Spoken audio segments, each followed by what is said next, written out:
As a buyer, have you tried to recently purchase a house in a seller's market?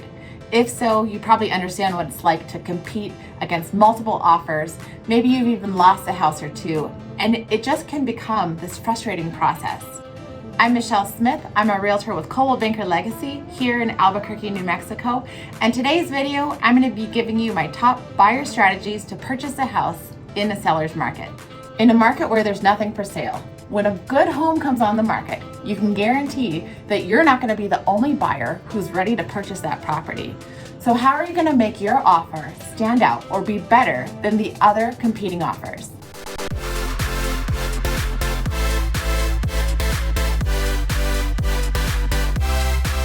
Number one is going to be get pre-qualified or pre-approved with a local lender, and also use a local realtor.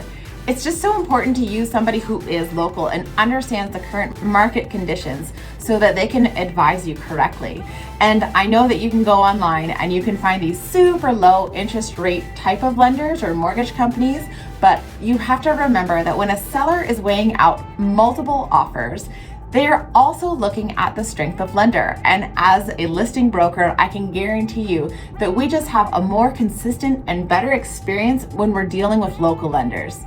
Number two is determine what your max purchase price is going to be. And the way you're going to do that is you're going to look at what monthly payment am I comfortable paying plus HOA or any other fees that might be on top of your mortgage payment. Once you have your max purchase price, you're going to let your realtor know what this amount is. And likely, good advice would be start slightly below that max purchase price. Because in today's market, we're really not looking at how much can we get the seller down. And it's not because we aren't negotiating on behalf of our buyers.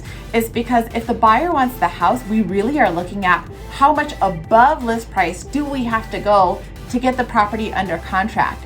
So if you're already starting at your max price, we really leave no room to increase our offer in a bidding war. Number three is going to be, as a buyer, you want to be flexible. And this is going to cover kind of this multitude of areas.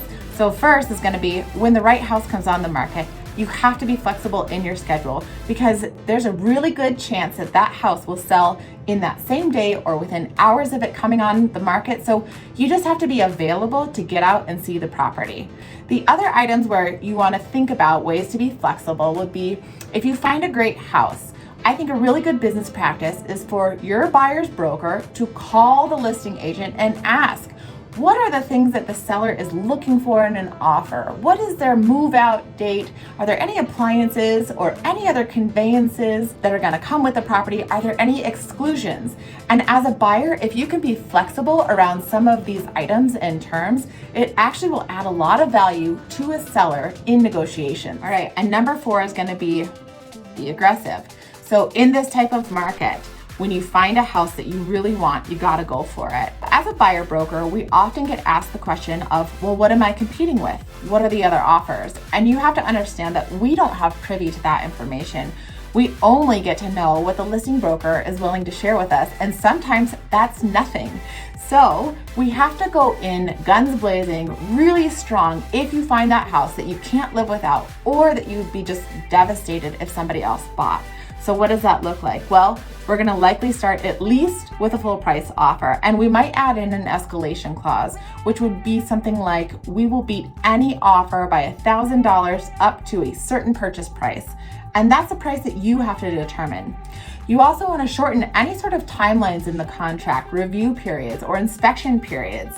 You want to look at, are there any contingencies that you can remove? Something common in our marketplace right now is that we are seeing people either remove appraisal contingencies or they're shortening them, meaning something like, if the house doesn't appraise, we are willing to pay up to $10,000 above appraisal. And that's all negotiated up front. And I know that this sounds like really crazy, but you have to understand in this market, it's not abnormal for us to see 10 to 20 offers on a great property within 24 hours of that home hitting the market.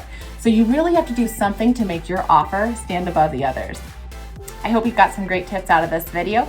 And thanks always for tuning in. I really appreciate the support. Until next time, I'll see ya. Make it a great week. Bye.